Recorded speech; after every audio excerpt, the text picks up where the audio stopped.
minutes. I'm really excited about this initiative that we're doing in Flagstaff, and I believe today's devotional thought will aid and help bring some encouragement to what we are doing and reaching hearts, reaching minds, reaching people for Jesus Christ. One of the most incredible and interesting statements that Jesus makes in all of his ministry in the record of the Gospels is found in John chapter 4.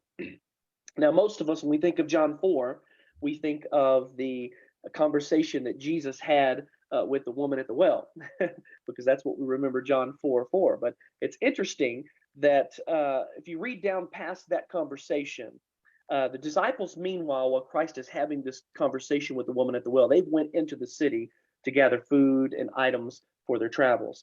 And upon the ending of that conversation with Christ and the woman at the well, now the disciples have returned with their supplies, with food. And it's interesting because in verse 30 of John chapter 4, this is what it says. It says, "And they went out of the city and came to him. In the meantime, his disciples urged him, saying, 'Rabbi, eat.' And then Jesus says in verse 32, 'But he said to them, I have food to eat of, which you do not know.' And then in verse 33, therefore the disciples said to one another, 'Has anyone brought him anything to eat?'" I just kind of chuckle and laugh every time I read this because I could just imagine, oftentimes when Jesus spoke, these brothers are getting to know Christ. And of course, it took them 3.5 years. And even after 3.5 years, most of them weren't even converted. Still, it took the cross to bring about conversion. But I just chuckle when I read this because I could just imagine them coming to him and saying, "Jesus, here, we brought food, eat." And then Jesus is like, "Look, I got food that you don't even know about." And I could just imagine them looking to one another like, "What? This brother brought a lunchbox? Where do you see food?" And of course, they don't see food anywhere, right? And so they're wondering, "What are you talking about?" And of course, Christ confirms what it is that he's talking about. He clarifies in verse 34. Jesus says to them, "My food is to do the will of him who sent me and to finish his work." That's powerful. Oftentimes, when we think of what Christ came to do, his purpose, his goal, his agenda as the Messiah, oftentimes we think of that famous saying that he's come to seek and save the lost. And there's no doubt that that's exactly what he came to do. But it's interesting when he clarifies what it is his sole purpose was to do, right here in verse 34 of John chapter 4. My meat, my food, my goal, my purpose is to do the will of him who sent me. And I love this last part, and to finish his work. Amen. As I've read this passage many times, it also brings me back to think about us. Because I ask myself, Lord, how do we fit in to that conversation? How do we fit in to the reality that, we are supposed to be followers of Christ? We are commissioned by Jesus Christ. And is our mission any different than Jesus' mission? Obviously not, right?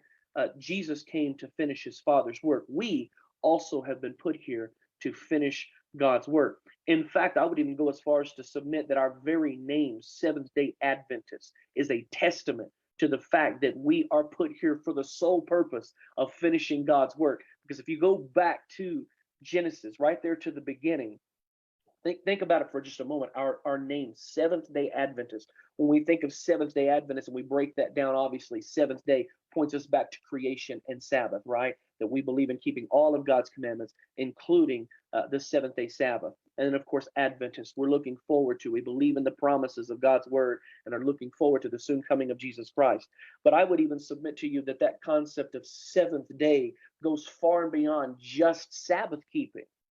Because when we think of seventh day, we think of, the resting aspect, not doing any work, letting others, rest and not doing any other work as the commandment says. But it's quite interesting that if you trace it back to its origin to Genesis chapter 2, right there in Genesis chapter 2, it says not once, not twice, but 3 times in that passage. In Genesis chapter 2, verses 1 and 2, 3 different times, it uses the word in the original Hebrew, finished, in 2 different words to communicate it.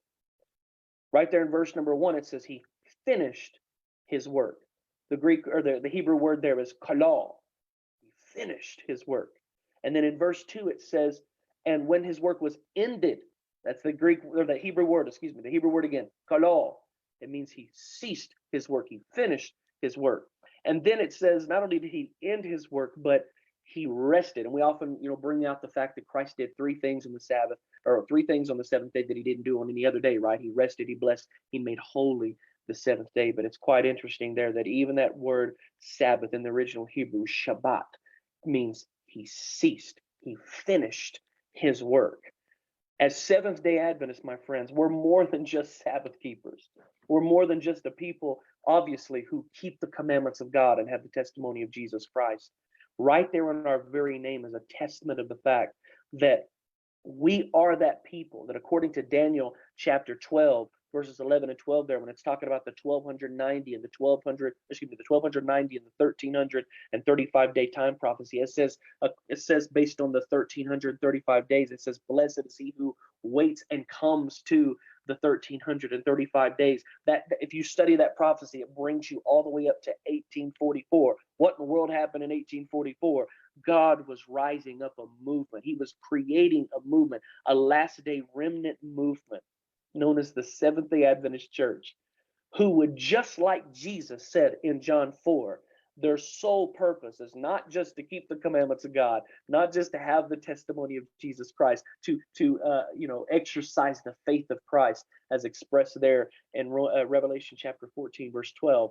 But my friends, we have also been placed here to finish his work, just as God ceased his work at creation. He rested, he Shabbat, he finished, he ceased his work at creation. And just as Christ came to finish his Father's work, we also, as Seventh day Adventist Christians, it's our goal, it's our purpose, it's our agenda, it's built within us. It's what we're called to do. It's the one string on our violin, right? We are called to finish God's work. And that's what we're doing here with this Flagstaff initiative. And I'm just excited about it, my friends. And there's a whole lot more that I could say about this, but I just wanted to share that thought with you this morning, just to encourage you that as you're going out, as you're praying, whatever part you're playing in this evangelistic work, always know that you're not just some little, you're not a part of some little mealy church on a street corner somewhere. You're not just another church member. You have been placed here for such a time as this,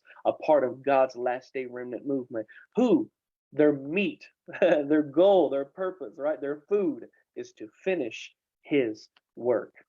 And so I'm just going to leave it right there. I hope you're encouraged today as we prepare to continue this evangelistic work in these last days prior to the second coming of Jesus.